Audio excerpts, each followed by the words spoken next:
Hello everyone, welcome back to mission अभ्यास।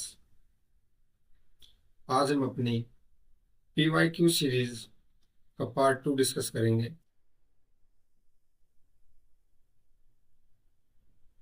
आप लोगों की हाई डिमांड पर मिशन अभ्यास की टीम लेकर आई है आप लोगों के लिए यूजीसी नेट दिसंबर 2024 इकोनॉमिक्स का कंप्लीट सॉल्यूशन बैच, जो स्टार्ट हो रहा है 20 जुलाई से। और अधिक जानकारी के लिए आप हमारे टेलीग्राम चैनल पर या हमारी वेबसाइट missionabyte.com पर विजिट कर सकते हैं। तो चलिए आज के क्वेश्चन हम डिस्कस करते हैं। आपके लिए आज का पहला question,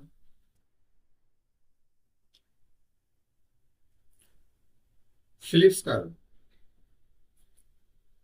an increase in fiscal spending leads to Phillips curve में क्या होगा? देखिए, फिजिकल स्पेंडिंग में इंक्रीज हो रहा है तो एडी तो इंक्रीज होगी।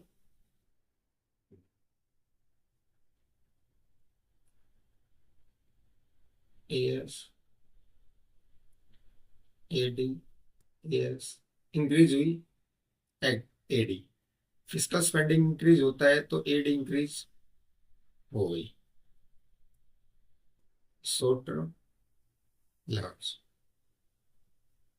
फिजिकल कर्व, शॉर्ट फिजिकल, ये प्राइस एम्प्लॉयमेंट। देखो, पहले ये प्राइस था। फिजिकल जो फिलिप्स कर्व है, जब एड इंक्रीज होती है तो ये शिफ्ट नहीं होता है, ये एक पॉइंट पे कर्व को वही रहता है, सिर्फ एक पॉइंट चेंज हो जाता है, एक पॉइंट चेंज हो जाता है। ये प्राइस इंक्रीज हुए, प्राइस इंक्रीज हुए,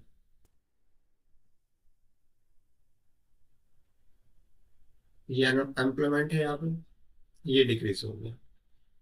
इट मीन्स जब फिजिकल स्पेंडिंग इंक्रीज होती है, प्राइस इंक्रीज होते हैं, अनएम्प्लॉयमेंट कम होता है, बट मूवमेंट लेफ्ट नहीं होगा।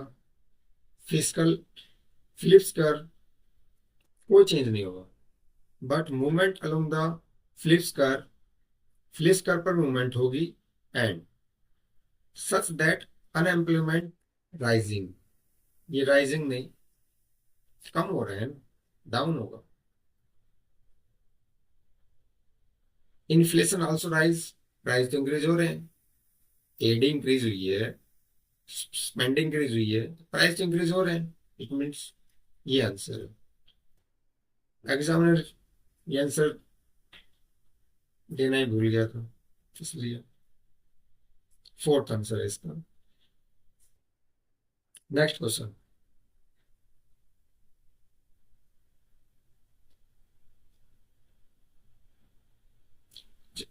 मैक्रो इकोनॉमी है, संतुलन में है, then taxes are significantly decrease, जो टैक्सेस है वो गिर गए हैं। As the result of this change, क्या होगा इससे?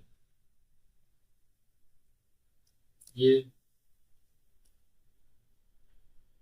Aggregate demand, aggregate supply, aggregate demand, aggregate demand, aggregate supply, ये हो गया। टैक्सेस कम हुए, टैक्सेस यदि कर कम होते हैं, एग्रीगेट डिमांड तो इंक्रीज होगी ना। तो ये AD1 क्या हुआ?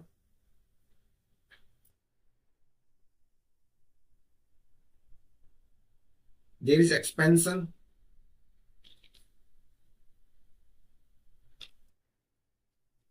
मंदी, मंदी तो नहीं हुई है, प्राइस है इंक्रीज हुआ है, प्राइस तो इंक्रीज होगा। इन्फ्लेशन आएगी, इन्फ्लेशन आएगी और इकोनॉमी, देयर इज एक्सपेंशन और इकोनॉमी में एक्सपेंशन होगा, क्योंकि एडी चेंज हुई है।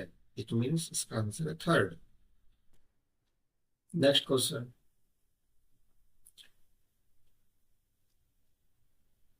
रैशनल। ये रैशनल जो होते हैं ये वो शार्प माइंडेड होते हैं।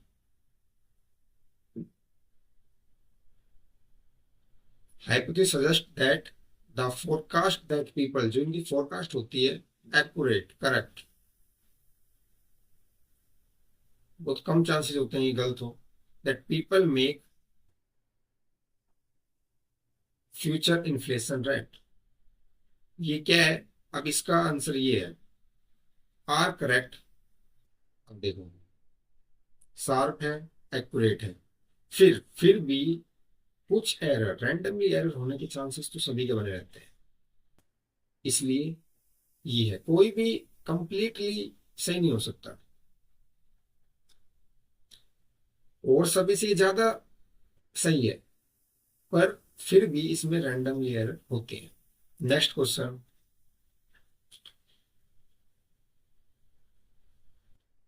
फॉरेन एक्सचेंज है, फॉरेन एक्सचेंज रिस्क क्या क्या इन्वॉल्व होता है इसमें?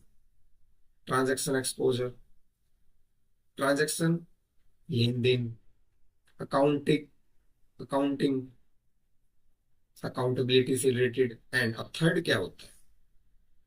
थर्ड होता है इकोनॉमिक एक्सपोजर। इकोनॉमिक एक्सपोजर हो गया, ये इकोनॉमिक्स रिलेटेड होगा ना, लेन देन हो गया, अकाउंटेबिलिटी हो गई, अभी इकोनॉमी वाला बच गया। तो ये एक जो रिस्क, फॉरेन एक्सचेंज में जितने भी रिस्क है इनमें तीन तीन चीजें इन्वॉल्व होती है। आप फॉरेन में दूसरे देशों के साथ जो एक्सचेंज करोगे उसमें ये तीन रिस्क होते हैं।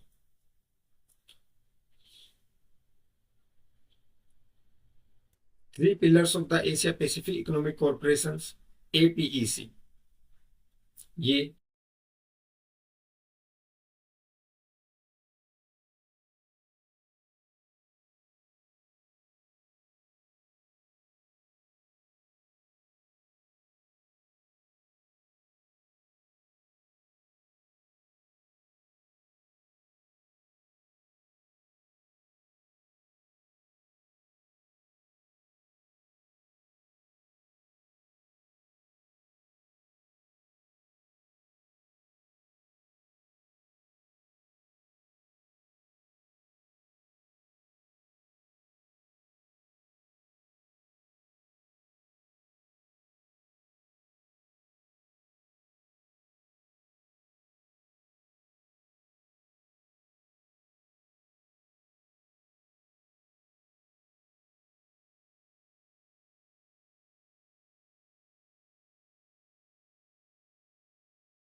इन्वेस्टमेंट हो गया प्लस लायबिलिटीज।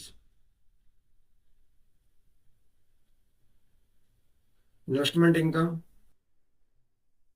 करंट अकाउंट में आती है, इनविजिबल, प्राइवेट ट्रांसफर, ये हो गया इसका। कॉमर्शियल लायबिलिटीज हो गए, और ये जारी हो गया। Next question,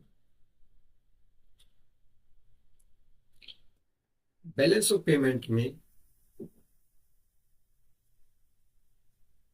PPA, the transfer payment, जो ट्रांसफर पेमेंट होती है किस में आएगी? ट्रांसफर पेमेंट कैपिटल में, कैपिटल से रिगार्डिंग, पूंजी, पूंजीगत में, सर्विस अकाउंट कुछ होता नहीं है, ऑफिशियल रिजर्व अकाउंट ये RBI का होता है, ये RBI का होता है, तो ये करंट अकाउंट। नेक्स्ट क्वेश्चन,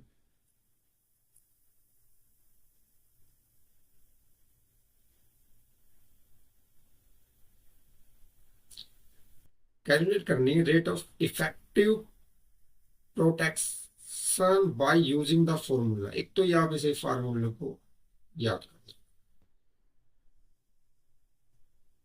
क्या बता नेक्स्ट टाइम ही सीधा फार्मूला याद है, तो फार्मूले को याद करो इसको।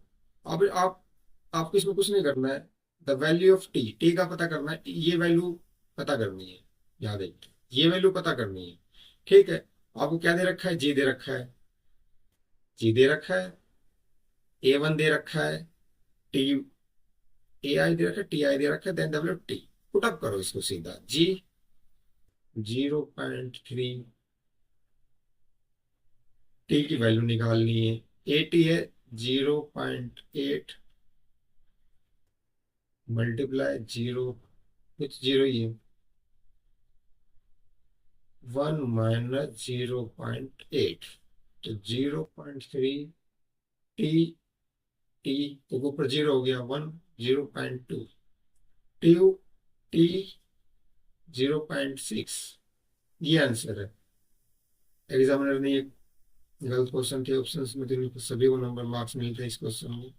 Correct answer is 0.6। Next question,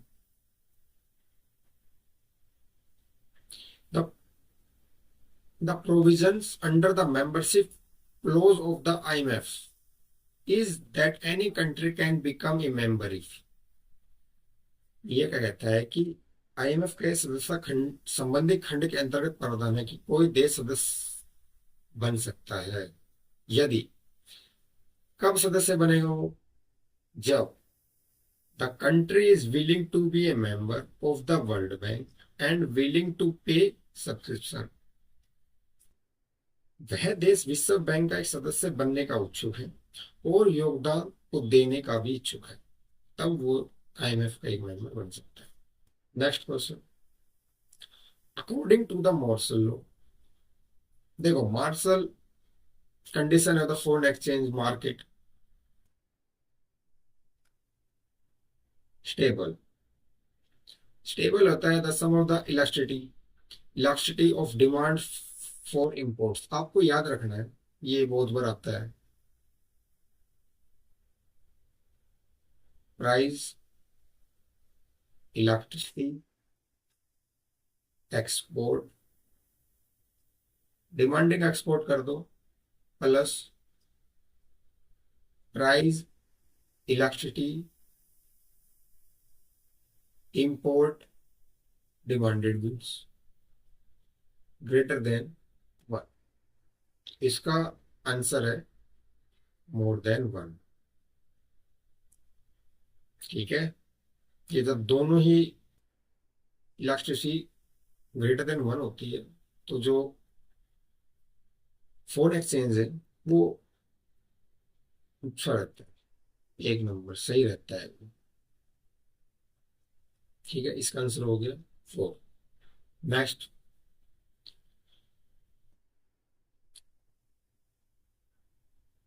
net Barton terms कितनी बार आया है, net Barton terms, terms of trade, terms of trade, terms of trade क्या होती है, अब देखो आपने क्या देखना है, बहुत आसान फार्मूला है,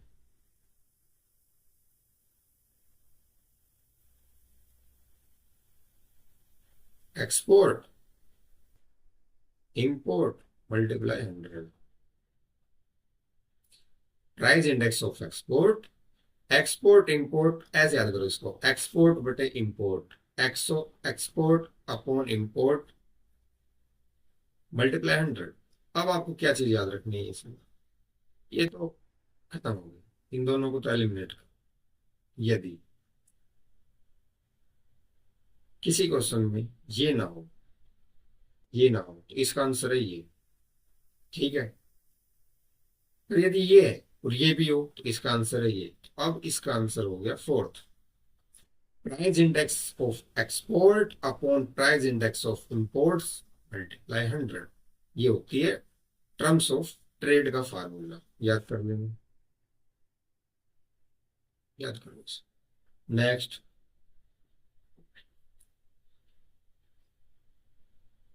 इमराइजिंग ग्रोथ, इमराइजिंग ग्रोथ क्या है? इमराइजिंग ग्रोथ इधर टर्म गिवन बाय किसने दी थी? 1998 में दी थी जगदीश भगवती ने। ये तो सीधा याद करो। नेक्स्ट,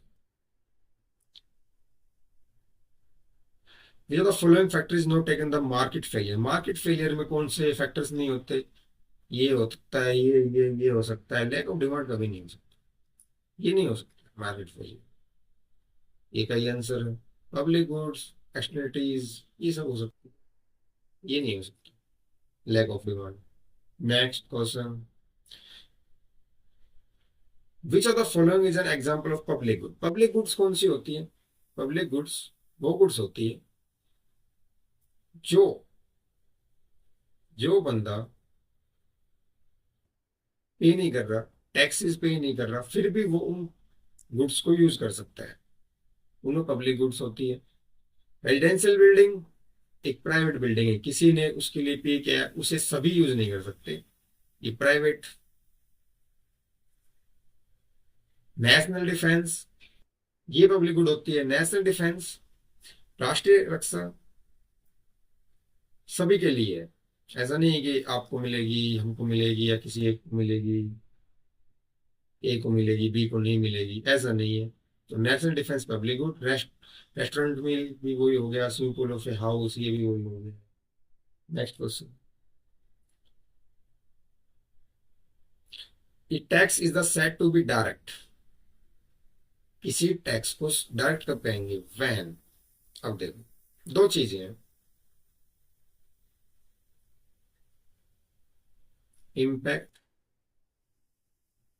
और इंसिडेंस। देखो इम्पैक्ट, किस पे इम्पैक्ट पड़ा?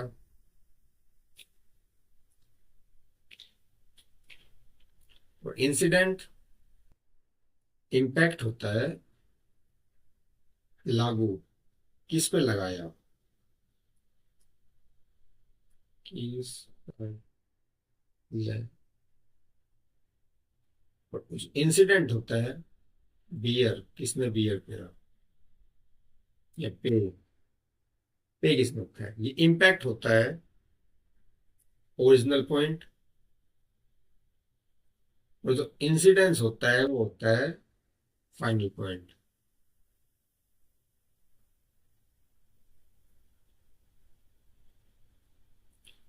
इम्पैक्ट और इंसिडेंट। अब डायरेक्ट टैक्सेस होते हैं, इम्पैक्ट इसी पे लगा और इसी ने पे किया, इसलिए the impact of incident fall upon the same person.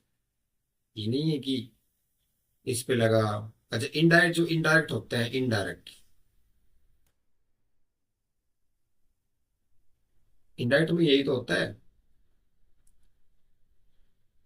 Seller, जो सेलर है उस पे लगा, पर जो पे कराता है कंज्यूमर से कराता है, पे कंज्यूमर करता है ना, कंज्यूमर से कराता है, तो वो इनडायरेक्ट टैक्स हो गया। टैक्स डायरेक्ट टैक्स होगा जिसमें इम्पैक्ट और इंसिडेंट सेम पर्सन पे होता है, वो है डायरेक्ट टैक्सेस। नेक्स्ट क्वेश्चन, ये भी टैक्सेस से ही है। एक toll tax is a tax based. जो टोल टैक्स होता है वो कौन सा टैक्स होता है? देख, ये अपनी अलग चीज होगी, प्रोग्रेसिवली ऐसा कुछ है नहीं, ये अलग चीज हो गई तीनों। जो टोल टैक्स है, द बेनिफिट प्रिंसिपल, जो बेनिफिट, इट मीन्स वही पे करेगा जो उसे यूज करेगा, यूज टू पे। जिसको जल्दी जाना है वो टोल पे करे, नहीं जाना है तो अपने सर्विस ले ले। तो टोल टैक्स एग्जाम्पल है इकोनॉमिक्स में, ज्यादा पर्सनल नहीं लेना है इसको। जो टोल टैक्स है वो बेनिफिट प्रिंसिपल है, खुद के बेनिफिट के लिए है वो, किसी और के लिए नहीं। नेक्स्ट,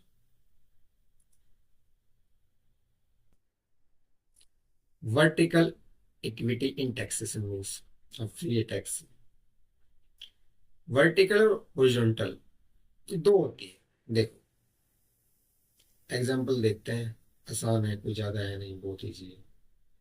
कोई जेंटल, एक ये पर्सन है, एक ये पर्सन है, एक ये पर्सन है, एक ये पर्सन है, सभी 1 लाख कमा रहे हैं, 1 लाख कमा रहे हैं। ये अलग अलग जगह रहे हैं, ये दिल्ली में है, ये गुड़गांव में है, चंडीगढ़ में है, ये और दूर ले लेते हैं, ये मुंबई में है। पर सेम ग्रुप के हैं, उन्हें सेम ही टैक्स पे करेंगे। हॉरिजॉन्टल होता है कि जो सेम ग्रुप के लोग समान टैक्स पे करें। अब देखो, इसकी 1 लाख की, ये 2 लाख, 3 लाख, 4 लाख, ये हो गई वर्टिकल। मतलब एक ही ग्रुप अलग अलग हो गया ना, ये 1, ये 2 lakh, 3 lakh, 4 lakh, means people in different income group should be tax. नहीं नहीं, ये नहीं, people in different income group should be tax differently. ऐसा नहीं है कि एक ही करेंगे, अलग अलग करेंगे। मैक्सिमम कंट्रीज में यही होता है, ज्यादातर यही आपको देखने को मिलेगा। इसका आंसर है 2। चलो नेक्स्ट क्वेश्चन।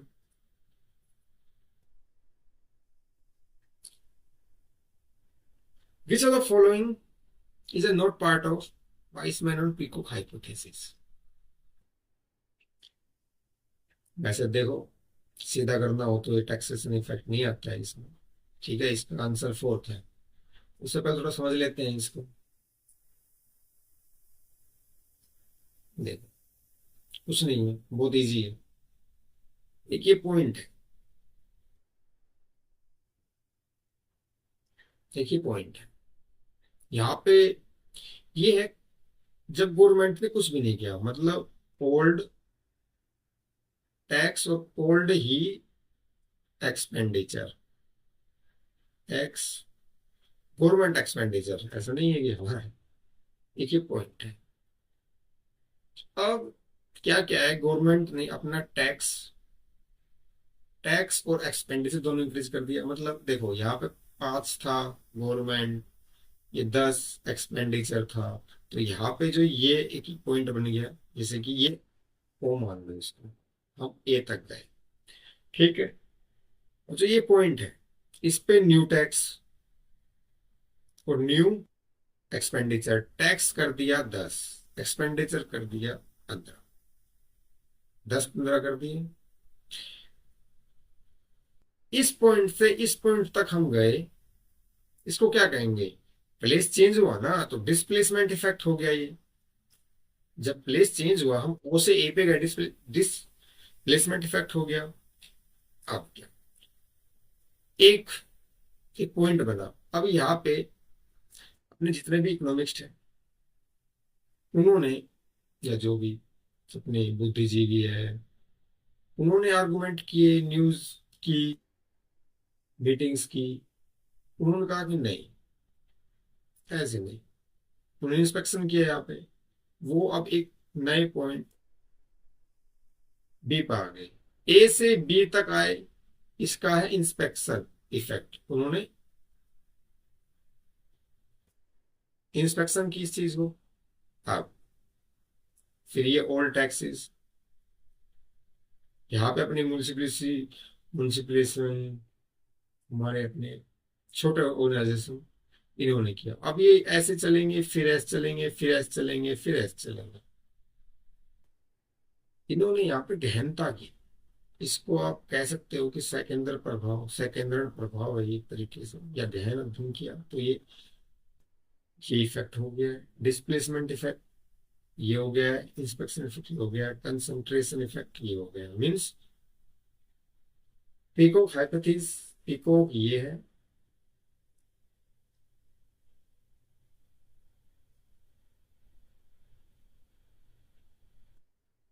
और ये गवर्नमेंट एक्सपेंडिचर हो रही है।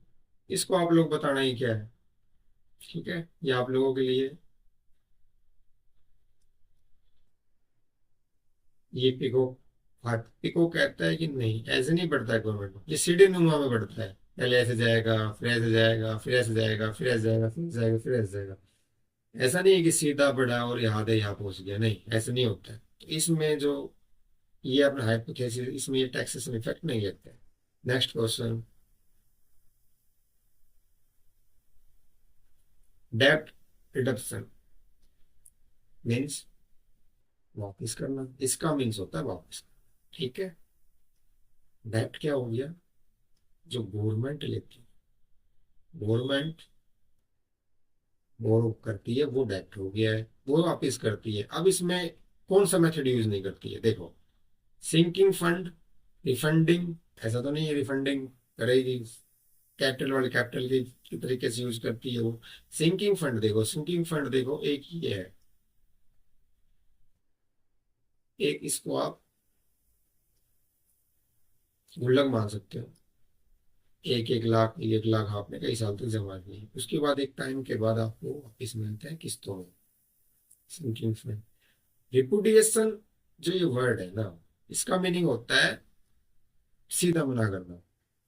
सीधा मना तो कभी नहीं की करेगी, तो इसका है ये आंसर। तो स्टूडेंट, आज के टॉपिक में इतना ही था। यदि आपको हमारे वीडियोज अच्छी लगती है तो आप हमारे चैनल को सब्सक्राइब करें।